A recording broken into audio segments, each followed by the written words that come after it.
Case o 100% dos proxectos que contaron con financiamento do GDR Salnés Ullaumia no 2025 están executados. É un dos datos que o órgano presentou onte na Asamblea Xeral celebrada en Cambados, unha traxectoria que agardan manter neste 2026. Levamos executado casi o 100% dos proxectos. Nesta anualidade do 2026 pois vamos a conseguir gastar casi 300.000 euros en proxectos, de 14, hoxe tuvemos vendo os últimos 14 proxectos presentados por concellos que van desde cousas tan para a veciñanza, como poden ser cargas para coches eléctricos ou rehabilitación de elementos patrimoniais, calistenia, deportes. Dende os concellos destacan a importancia das achegas que articula o GDR e que serven para impulsar tanto iniciativas públicas como privadas, fomentando o desenvolvemento do rural. Pois en Caldas, en concreto, os últimos proxectos que se estiveron en desenvolvemento foi a posta en valor de lavadoiros, a recuperación dun entorno onde antigamente xa había unha fonte que hoxe dá de beber a moitísimos peregrinos que pasan, que tamén desfrutan cando pasan pola Ponte Romana, na contorna espectacular do Campo da Torre, con unha iluminación artística que se puxo recentemente este ano. No caso de Meaño, a última actuación consisteu en cambiar toda a tarima do Centro de Social de Maiores.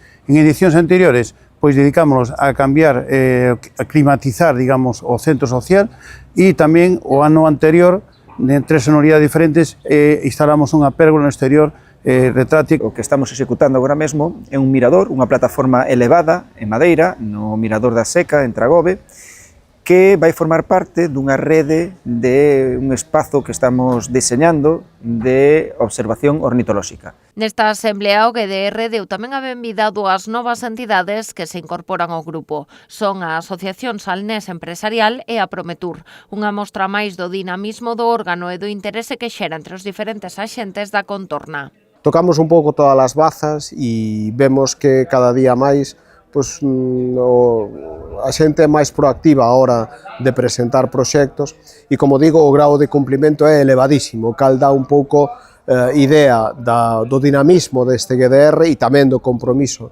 da xente que o formamos en canto a conseguir todos esos obxectivos que pretenden todos estes proxectos que nos achegan os promotores. A planificación do período líder 2023-2027 foi outro punto na orde do día. Neste marco lembrouse que a convocatoria de axudas correspondente a 2026 conta cun orzamento de case 982.000 euros destinado ao financiamento dos 45 expedientes presentados para as anualidades 2026-2028. Cada comarca establece un pouco cales son as súas liñas maestras. Aquí, fundamentalmente, hai 2 ou 3 que son ligadas ao turismo, ligadas tamén ao enoturismo e ligadas tamén á produción agrícola e tamén dentro do que son os proxectos productivos, cada área ten a súa propia idiosincrasia. No transcurso da Asamblea tamén se deu conta da preocupación existente no conxunto dos grupos de desenvolvemento rural ante a proposta de marco financeiro plurianual presentada pola Comisión Europea, que podería comprometer o futuro do segundo piar da política agraria común e deixar sen financiamento específico o programa líder. Unha posibilidade que xa foi rexeitada polas diferentes asociacións de GDRs españois.